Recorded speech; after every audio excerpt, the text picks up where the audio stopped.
What's up, guys? Mason the Brock Henderson here. This is Gotham Season 2, Episode 20, Unleashed. And what a packed episode. I mean, there was a lot of stories going on. I mean, you got Azrael switching targets, going from Jim to Bruce. You've got Penguin returning for more revenge against a guy he already killed. Makes sense. You've got Hugo Strange dodging the police. You've got Selina breaking into Arkham to find Strange and her missing friend, Bridget. You've got the most ineffective gut stabbing since that one time Loki stabbed Thor, and then Thor still managed to have enough strength to take on an entire army. And yeah, I mean, a lot of stuff. On top of that, the most ineffective mystical sword I've ever seen. No, but those are a couple of nitpicks that I will address first off. One, people do take stabs to the stomach like they're absolutely nothing. I said in my last review, I wasn't sure if Captain Barnes was actually dead because when they were wheeling him off, it's like, get him to the emergency room, stat! So he was still alive in that instance. I'm thinking, but how? I mean, yeah, it was a broken sword, but he still got, I mean, that's the stomach he got stabbed in. It's spilling out his stomach acid. That's not good for him. And then Tabitha gets stabbed with the mystical sword. Like, she just straight through, and she's just like, oh, I think I'm just gonna go lay in the hospital bed. And it was so bizarre. And on top of that, I mean, he's got this mystical sword. You would think he would become even more powerful with it, but he fails to kill Tabitha, and then fails to kill Alfred and Bruce. I'm just like, what? Come on. Like, surely this sword would be able to kill Tabitha, even if it wasn't like a really bad stabbing. It should still be enough to kill her. And then on top of that, he should be able to take out Alfred no problem. It should be such a powerful sword, it just breaks Alfred's sword in half. Of course, then it wouldn't be as entertaining to watch Alfred fight Azrael, but still, like, I'm able to suspend my belief on some of this stuff, or my disbelief on some of this stuff, but the fact that we're dealing with mystical swords and stuff like that, I want to see a bit more mystical stuff. However, despite those couple nitpicks, overall, definitely a very good episode. A lot of fun, really intense for most of the episode. The three main storylines going on are, you've got Azrael still on his little mission, and it changes over to Bruce. You've got Selina Kyle breaking into Arkham to find Strange for Bruce, as well as find her friend Bridget, who's also in there.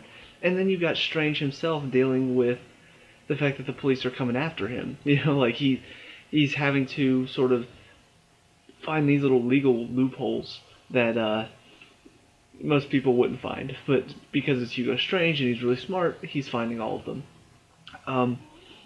But yeah, you know, it was a very fun, entertaining episode. Some of the good moments that really stood out to me. One, you got Harvey having to step up in place of Captain Barnes.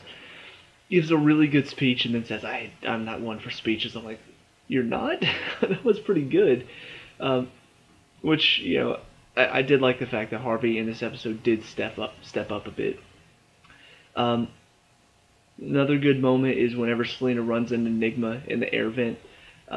Their little exchange is enjoyable. And on top of that, I don't know exactly how, like, she sent him through the vent and straight to the one that had the police on it. I don't know what that was about or how that happened, but it was very coincidental that Enigma tried to break out and then ended up right back in. But yeah, that their little exchange was enjoyable, and I would like to see more of Enigma and Selina interchanging conversations, because that was funny. Seeing Alfred really hold his own in a fight against Azrael. I mean, we've seen Alfred hold his own against several other people, but in this one, it's a sword fight. I don't know what it is about sword fighting, but for some reason, I always enjoy sword fights more. And then on top of that, you've got Bruce escaping to the Wayne garage, and then Azrael shows up thinks he's found him, realizes, wait, that's not him. Car lights turn on, Bruce is in there, and bam, just takes him out. But I think by far the best scene in Gotham, realistically. I would say the only other scene that maybe is just barely better than this one is Penguin's scene from the first season whenever he's working with Maroni and that one guy is doubting him and then thinks he has Penguin on the ropes, and then Penguin turns it around on him and tells him, biggest your biggest flaw has become your greatest weakness, or your biggest love has become your greatest weakness. That scene is still my favorite, but this one came very close to topping it. Bruce has already hit him with the car. He uses the whip, chokes Bruce, is about to kill him. Jim shows up just in the nick of time to land a few shots on him, and so he's down. And then they're tending to Bruce. He stands back up, and I'm thinking, oh, it's on. Jim pulls out his gun, click, click. I'm like, oh, it's going to be hand to hand. And all of a sudden, out of nowhere, Penguin shows up. I can't even remember what the line was. But it's like, don't you know, Jim? You can't kill him with any normal guns. He's like, that's why you need to bring the right tool for this job. Or something like that. It was brilliant the way he worded it. Butch comes through the fog holding a freaking rocket launcher, and just the guitar just starts playing. I'm just like, no way.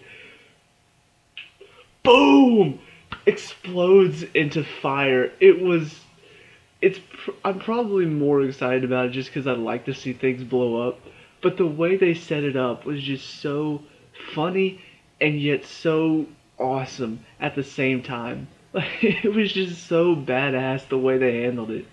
And I mean, for a character like Theo Galavan, for a character like Azrael to die, it should take something as epic as this. Like you think about some of the best villains, some of the best bad guys that some shows or movies have had.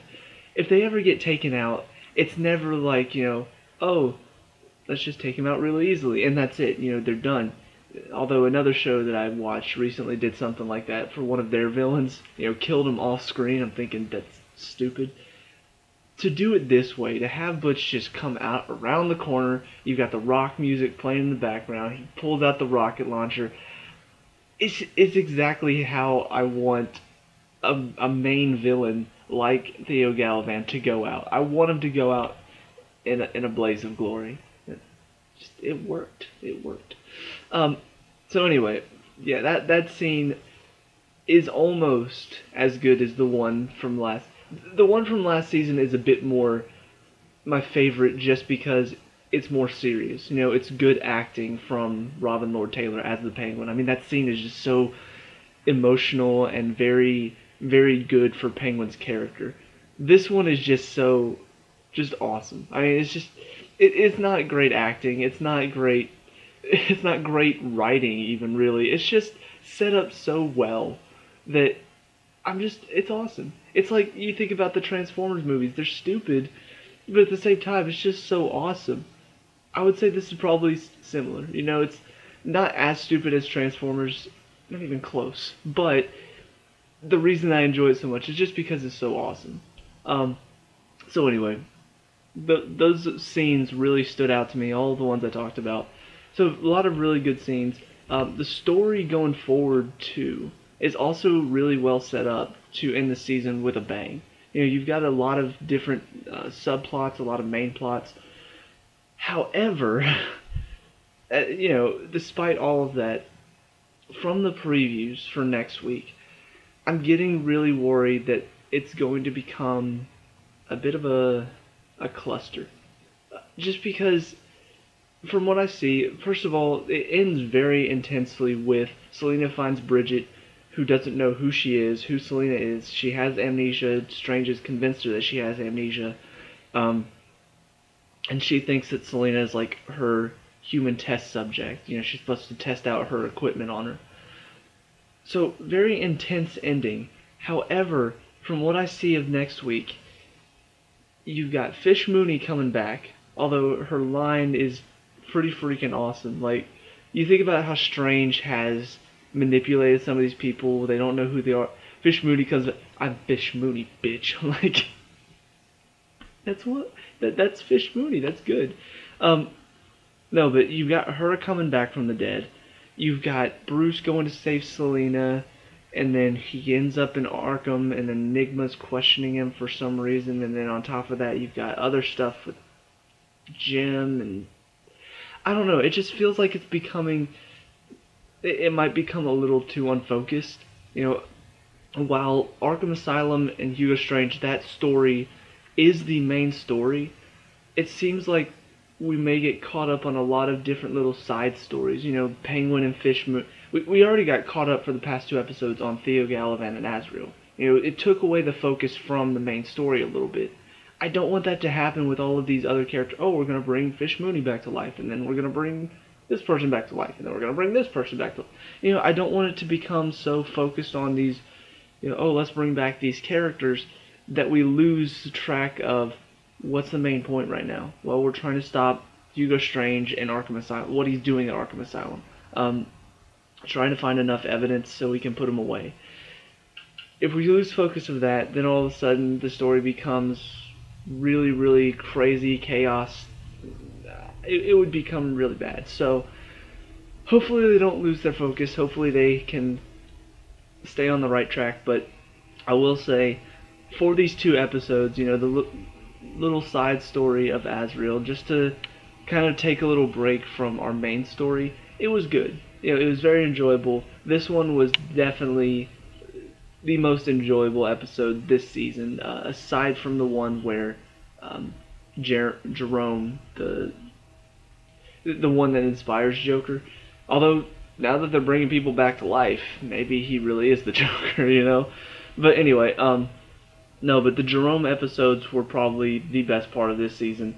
This episode is the best part of the second half of the season, for sure. It's a lot of fun, a lot of entertainment involved, so really good. Let me know what you think down in the comments below.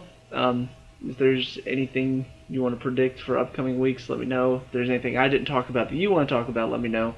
And, as always, leave a like and subscribe for more Gotham. I'll see you at the next review. Peace out.